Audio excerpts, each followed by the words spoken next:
Sure. So I am the Associate Athletic Director of Business Operations and Sports Sponsorship and Marketing. So I have the longest title, but I don't want to say the most responsibilities. But so I handle all business matters within our department, oversee our HR issues, or HR planning, I should really say, and our any kind of budgeting that we have to do, but probably the biggest aspect of our department is really our travel. In a normal year, overseeing the planning and operations of how we travel to all our UA events and then events, more regionally focused. So, and in terms of the sport marketing side, it's really trying to develop relationships with partners right here in the University Circle and finding a way to use some of our terrific video games to, get the word out to our constituents, whether it's families who might be in for a weekend and then can know where to go grab a bite to eat, or again, trying to target our students and other teams, visiting teams that are coming in. So it's a great relationship and it's worked out well. It can always expand too. This may not be the year for that though, unfortunately. So. And then the path to intercollegiate athletics, I was a college field hockey and lacrosse coach for 25 years or so, and shifted gears into administration. I left college coaching along with the university to become the athletic director at a private Catholic school in Richmond, Virginia, which is closer to home where I lived, while where I coached was much, an hour and a half away. And that the plan was to segue back into college athletics. There isn't a quick transition as it might be in other fields where you stay in one thing. So gaining athletic administrative experience has to take a lot of different paths to get there. And probably you may have heard that interviewing other people in our department. So, and then I went back to Longwood as an administrator doing business operations, which led me there. Sure, there are a lot of them, but in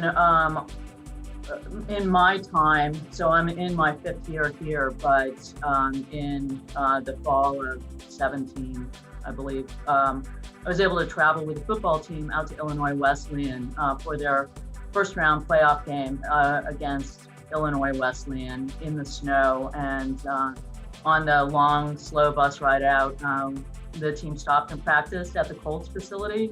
And then we continued on, and it was just a great game. And I don't think there was really any doubt of what the outcome was going to be. Debs had the team incredibly prepared, great group of guys. They were focused, they were all business.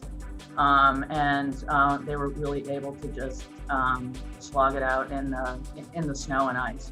It was great. So it was very, very fun to be a part of that. But being around for the ride of men's soccer to the Elite Eight, and certainly softball getting to the national championships have been terrific, and traveling with cross country as well to those two championships has been a blast. But anytime you get to be around a team and a team is on a run, it changes the energy of everything. And so it affects us who sit in an office too. Definitely my college coach, who I ended up going back and working with her. So she was sort of the first coach. I've had a lot of great coaches when I was growing up, but the first person I saw as a full-time profession, and for me, they weren't your typical coach. They were also a professor. She was a Renaissance person. So as her career, evolved, and she was later in her career, she definitely evolved into doing other things, and had a solid understanding between work-life balance and, but above and all else, what we were doing had to be fun. And we had to enjoy it, and we had to be learning, and we, had to be a jack of all trades, and a lot of times what we were doing in position. So as a colleague, as a mentor, as a friend definitely had the biggest stamp on my career. So, well, a lot makes me feel old. But even my last year of coaching was 9 years ago, and it's amazing. I finished up at Division I, but the majority of my career was coaching Division III. And so from early on as a head coach, everybody coached 2 sports. And probably half the team was made up of 2 sport athletes. And that wasn't only women's teams, men's teams too. You know, football players were on the track team.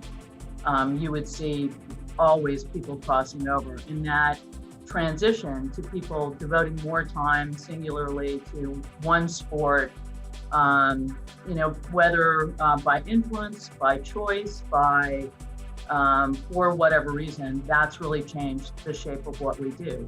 You know, the majority of the way for better. I believe in being a generalist, and I also believe in, you know, taking time off and participating in another sport. So from the recruiting aspect and seeing people come to college as athletes, you know, I always recruited 2 and 3 sport athletes. And I also think it gave people the opportunity to have different coaching styles. So that's been the biggest change, but certainly time above anything else and how focused people are on one craft. So don't want to judge people's decisions, but it's been a big difference.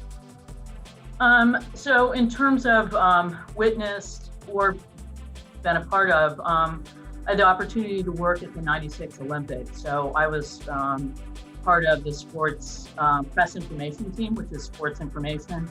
So I witnessed every single game of the field hockey, or hockey as it's called in the Olympics, and was able to interview people, control the press room, watch games, talk to people, rode the elevator with Princess Anne and one Dick Hooverton, not Dick Hooverton, but I can't think of his name.